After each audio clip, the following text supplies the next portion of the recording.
In this exercise tutorial, I'm going to be showing you how to do a band pull apart. So this is a horizontal shoulder abduction exercise and simply means we're going to be working our rhomboids, trapezius, the rotator cuff and the back of the shoulder.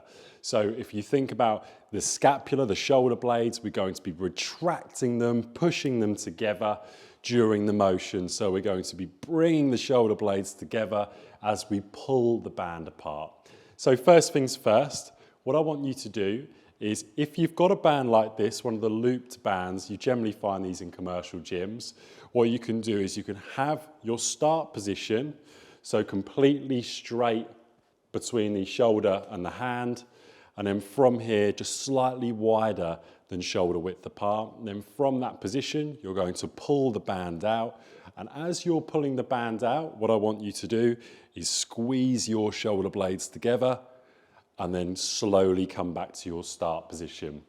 You'll be keeping a very slight bend at the elbow. So my elbows aren't completely locked out straight. I've got a very slight bend in the elbow. And from here, I'm then retracting the shoulder blades together, working those prime key movers that retract the shoulder blades. That's how to do banded pull aparts. What you would do then is do your repetitions and required sets.